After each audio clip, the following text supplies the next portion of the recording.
नमस्ते, आप देख रहे हैं Bhojpuri planet YouTube channel. Bhojpuri फिल्मों के पावर स्टार और गायकी के सिरमौर सुपरस्टार पवन सिंह के गाने जमाना कहला पवन सिंह के वीडियो सॉन्ग का रिलीज डेट आ गया है। इससे पहले कि हम आपको बताएं पवन सिंह के इस गाने के रिलीज डेट के बारे में, अगर आप चैनल पर नए आए हैं तो चैनल को सब्सक्राइब करके बेल नोटिफिकेशन जरूर दबा लें।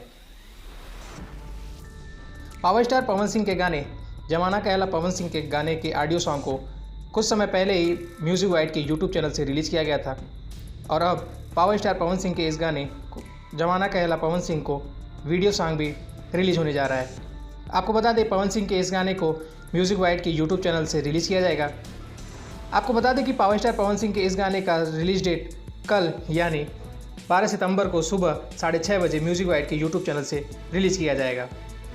आपको बता दें कि पवन सिंह के इस गाने के ऑडियो सॉन्ग को अब तक बहुत ज़्यादा प्यार मिला है और अब देखना होगा कि पवन सिंह के वीडियो सॉन्ग को भोजपुरिया दर्शक कितना प्यार करेंगे। आपको बता दें कि पावर स्टार पवन सिंह के वीडियो गाने का पोस्टर सोशल मीडिया के माध्यम से रिलीज़ कर दिया गया है, जिसे भोजपुरिया दर्शक और पवन सिंह के फैंस काफ़ी ज़्यादा पसंद कर रहे हैं। आपको ये जानकारी कैसी लगी हमें कमेंट करके ज़रूर बताएं। वीडियो अच्छी लगी तो वीडियो को लाइक करें, शेयर करें और हमारे यूट्यूब चैनल को सब्सक्राइब करके बेल नोटिफिकेशन ज़रूर दबा लें। धन्यवाद।